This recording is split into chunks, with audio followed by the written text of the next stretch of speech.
అది పక్కన పెడదాం. ఈరోజు పబ్లిసిటీ పీక్కు పని నిల్లు అంటున్నాడు. అది అక్షర సత్యం.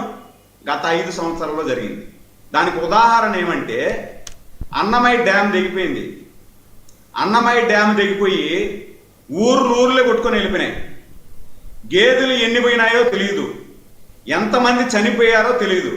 మా తాతం చెట్టుకి గారికి పక్కన కాబట్టి బాగా తెలిసి ఉంటుంది ఎన్ని పోయినాయి ఏమని. శ్రీకాంత్ కూడా తెలిసి ఉంటుంది, కానీ శ్రీకాంత్ నిజాలు చెప్పలే, అది వేరే విషయము. అయినా ఇంతవరకు అంటే కూటమి ప్రభుత్వం వచ్చే అంతవరకు కూడా వాళ్ళకి నష్టపరిహారం ₹1 ఇలా. ఆ రోజు ఏం చేసినాడంటే, ఊర్లు కొట్టుకొని వెళ్ళిపోయిన తర్వాత ఈయన తీరిగ్గా నిద్రలేసి పబ్జీ గేమ్ పక్కన పెట్టేసి, పబ్జీ గేమ్ ఆడేసి బయట వచ్చే లోపల ఊర్లలోనే కొట్టుకొని కూర్చున్నాయి. పబ్జీ గేమ్లో నుండి బయట వచ్చేపాటికి ఈయన అప్పుడు తెలిసింది వార్త, ఓ ఈ విధంగా అన్నమయ్య డ్యామ్ కొట్టుకుపోయింది, ఊర్లు పోయినాయి అని చెప్పి. ఆరి తీరి ఈయన వచ్చే పొందికి 15 రోజులు అయింది. 15 రోజుల తర్వాత ఆడికొచ్చి మేము ఇదంతా కట్టేస్తాం, ఇదంతా చేస్తాం అని చెప్పినాడు. ఒకే ₹1 కూడా ఇచ్చిన పాపాన పోలేదు జగన్మోహన్ రెడ్డి. వీళ్ళు మళ్ళీ పబ్లిసిటీ పీక్ అంటాడు, పని తక్కువ అంటారు. అది ఎవరికి వర్తిస్తుందో మీరే డిసైడ్ చేయాలి. నెంబర్ 1. నెంబర్ 2, ఈరోజు ముఖ్యమంత్రి గారు కానీ, డిప్యూటీ ముఖ్యమంత్రి గారు కానీ, మంత్రులు కానీ, ఎమ్మెల్యేలు కానీ, లోకల్లో ఉన్నటువంటి కూటమి పార్టీ నాయకులు అందరూ కూడా క్షేత్ర స్థాయిలో ఉన్నారు. మాకు బ్రహ్మనాయుడు గారు ఒక రోజులో 2 సార్లు టెలికాన్ఫరెన్స్, ఇది పబ్లిసిటీ కాదు. మమ్మల్ని కారుణోన్ముఖులు చేసి ఎక్కడా కూడా ప్రాణహాని జరగకూడదు, ఆస్తి నష్టం జరగకూడదు, మీరు క్షేత్రస్థాయిలో ఉండాలి, అవేర్నెస్ ఏర్పాటు చేయాలా, రిహాబిలిటేషన్ సెంటర్లు ఏర్పాటు చేయాలా, వాళ్ళకి తాగునీళ్ళు కానీ, అదేవిధంగా తినేదానికి తిండి కానీ ఏర్పాటు చేయాలా, నైట్ అండ్ డే మీరు అక్కడ ఉండాలా అని చెప్పి మాకు టెలికాన్ఫరెన్స్. మేము సచ్చో పడో లేసో నీళ్ళల్లో మునిగో తేలో మా పార్టీ నాయకులు ఇచ్చినటువంటి ఆర్డర్ని ఓబే చేస్తూ మేము కాపాడాము. మీరు ఎక్కడైనా చూసుకోండి, ఇది పబ్లిసిటీ కాదండి. ఈరోజు తుఫాను అంటే మనం పబ్లిసిటీ కూడా చేయాలా. ఎందుకు చేయాలి? ఒరే నాయన తుఫాను వస్తా ఉంది, మీరు ఇంట్లో నుండి బయట రావద్దు, ఎక్కడికక్కడ ఉండండి, మీ ఇంటి దగ్గరికే మీకు కావాల్సినటువంటి వస్తువులన్నీ కూడా చేరుస్తాము అని పబ్లిసిటీ చేస్తే కదా వాళ్ళు ఇంట్లో నుండి బయట రాకుండా ఉంటారు. అవును, వాళ్ళకి చెప్పాలి కదా, అవేర్నెస్ కల్పించాలి కదా వాళ్ళకి. పబ్లిసిటీ చేయకపోతే వాడికి ఏమి తెలియనప్పుడు ఇంట్లో నుండి బయట వస్తాడు, కాలువలో కొట్టుకొని పోతాడు. అప్పుడు ప్రాణ నష్టం జరుగుతుంది కదా, ఆస్తి నష్టం జరుగుతుంది కదా. ప్రాణ నష్టం ఆస్తి పోతే మళ్ళీ కూడా సంపాదించుకోవచ్చు. ప్రాణ నష్టం జరిగితే కష్టం కదా. ఎవరు వయసు జగన్మోహన్ రెడ్డి ఏమన్నా తీసుకొచ్చిస్తారా? ఈరోజు మీరు చూడండి, గత 5 సంవత్సరాల ముఖ్యమంత్రిగా, ఈరోజు పులివెందుల ఎమ్మెల్యేగా, ఒక బాధ్యతాయుతమైనటువంటి రాజకీయ నాయకుడిగా ఇంత జరుగుతూ ఉంటే ఆంధ్రప్రదేశ్లో మీరు రావద్దా? బాధ్యత లేదా? దీనికి కూడా ప్రత్యేక హోదా ఇవ్వాలనా? అంటే విమానాలు రద్దు అవటం వల్ల ఆయన రావాల్సిన ప్రయాణం ఆగిపోయిందని విన్నాను నేను.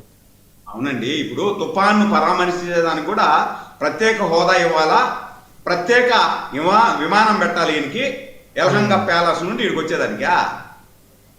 ఏం రాజకీయం? ఎందుకు మీకు రాజకీయం జగన్మోహన్ రెడ్డి గారు?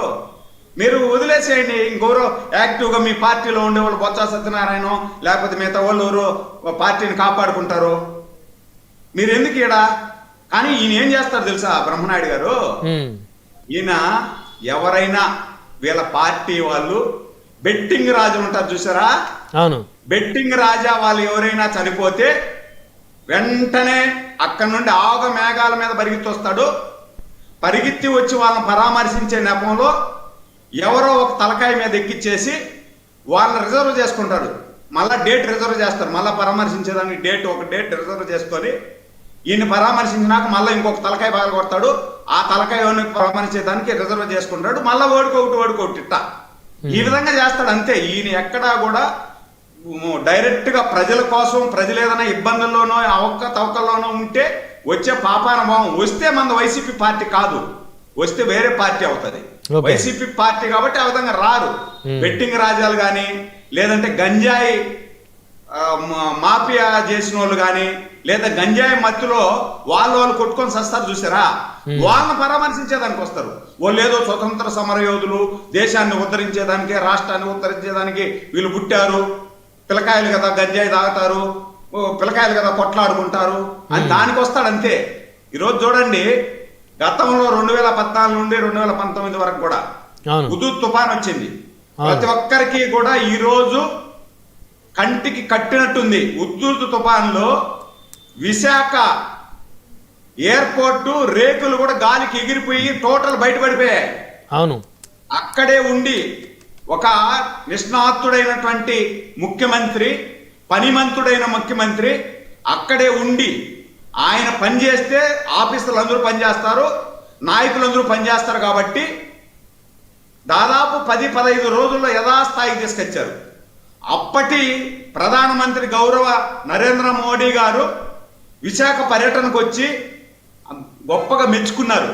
అవును, విశాఖ ప్రజలు ఎంత ఓర్పు నిబద్ధతతో ఉన్నారు, చంద్రబాబు నాయుడు ఎంత బ్రహ్మాండంగా చేశారు, చంద్రబాబు గారిని చూస్తే నాకు ముచ్చటేస్తా ఉంది, అంత అద్భుతంగా ఈ హుదూద్ తుఫాన్ని ఎదుర్కొన్నారు అని చెప్పి. ఇది ఇందాక మా శ్రీకాంత్ ఇంకొక మాట కూడా అన్నారు, ఇక్కడ కూర్చొని కంప్యూటర్లో చంద్రబాబు నాయుడు ఇంక 20 సంవత్సరాలు ఉంటే హుదూద్ తుఫాను ఆపేస్తాడు అంట వేరే ఛానల్లో చూపిస్తున్నారు అని. మీరు వీళ్ళు ఒక మీటింగ్ పెట్టారు, వీళ్ళ ప్లీనరీ సమావేశం ఏదో అనుకుంటా. పెట్టినప్పుడు ఆ విజయవాడ అతని పేరు నేను మర్చిపోయినాను, మాజీ ఎమ్మెల్యేనా మాజీ మంత్రి జోగి రమేష్ గారు, చంద్రబాబు నాయుడు గారి ఇంటి మీదకి దాడికి వెళ్ళారు. జోగి రమేష్ గారు భోగి రమేష్ వాళ్ళ మీటింగ్ లో అంటున్నాడు, జగన్మోహన్ రెడ్డి తుఫాను కాదు, ఏ దాన్నైనా సరే చేతులు అడ్డం పెట్టి ఆపగలిగినటువంటి ఒక మహానేత జగన్మోహన్ రెడ్డి గారు, అంత నాయకుడు మన నాయకుడు అని చెప్పి వాళ్ళు చెప్పుకున్నారు. మేము చెప్పుకోలే, మేము చేతులు అడ్డం పెట్టి తుఫాను మేము ఆపలేమండి శ్రీకాంత్ గారు, మేము ప్రజలకు సహాయం చేయగలుగుతాం, మీలాగా తుఫాను ఆగో తుఫాన్ అంటే ఆపేటటువంటి శక్తి సామర్థ్యాలు మాకు లేవు.